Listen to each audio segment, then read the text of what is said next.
Governor Brian Kemp was in town this week to help celebrate St. Patrick's here in Dublin and Lawrence County. Governor Kemp spoke to a group of professionals. Here's what he had to say.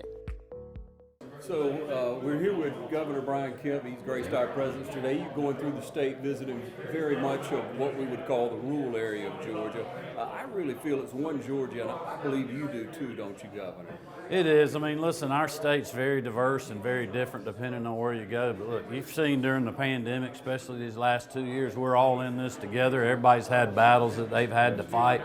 But I feel like people have come together. They've been resilient. I tell people all the time, I'm proud to be leading the state with such resilient people, small business owners, our healthcare heroes, our men and women in law enforcement and the military, and just hardworking Georgians from all over the state, our educators, and so many other people. It's awesome.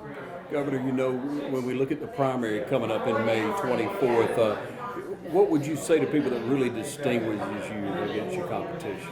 I'll just tell them, look at my record. You know, I ran on putting hardworking Georgians first ahead of the status quo and the politically correct. If you look at the things I campaigned on, I have done those things. You know, largest teacher pay raise in state history. Our state's still the #1 state in the country to do business in. You look at the jobs that we're bringing here from large automobile manufacturers, firearms industry, and even small businesses and other things that have grown in our state, even with the pandemic, has been miraculous. Our transportation infrastructure and logistics strengthened in rural Georgia. Look at the jobs we put in rural Georgia, also the projects we've done for rural broadband, you know, the healthcare thing. We've passed 50 healthcare bills, lowered private sector health insurance costs, and I could go on, and that's what I'm running on. Sure.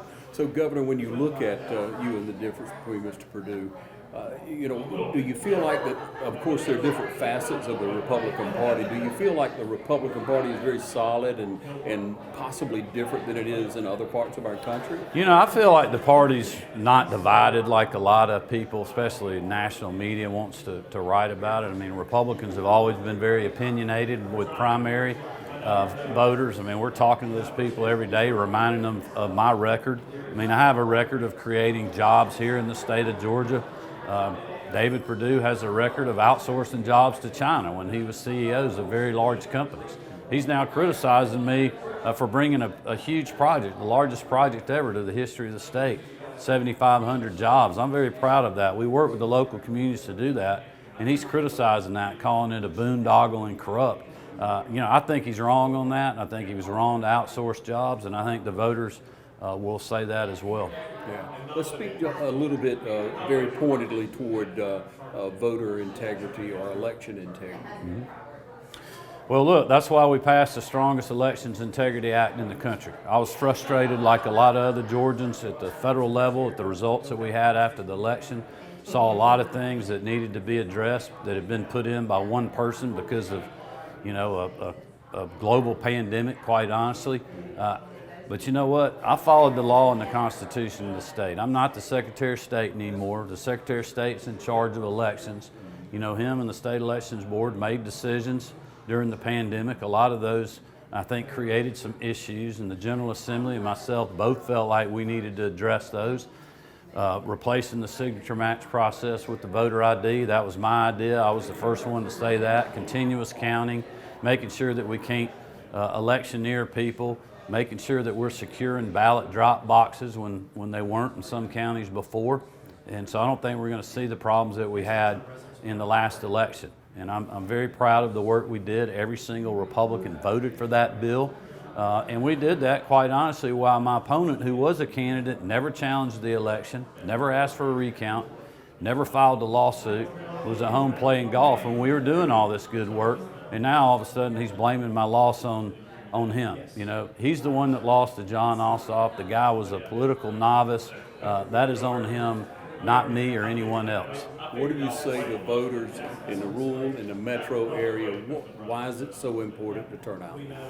Well, look, for folks, especially in the rural areas, I mean, because of the population shift, we have less representation in rural areas in the State House and the State Senate. So it's even more important that you have a governor that understands rural Georgia, that's been to rural Georgia. I've been to all 159 counties. I don't believe any of my opponents can say that. I've been to most of them more than once. You know, I've been involved in agriculture. I've been a small business person.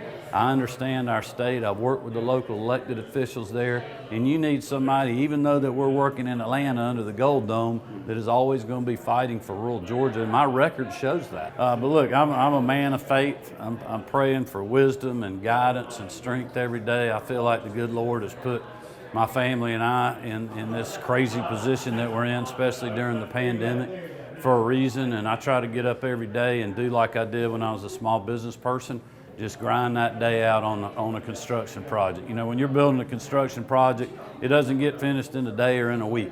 It takes months and months and sometimes years to complete that project. And that's really how I view the governor's office. I get up every day and go to chopping wood and grinding away to make our state better, to make our state what I believe is the best state in the country to live, work, and raise our families. Thank you, Governor. Yes, sir. Good being with you.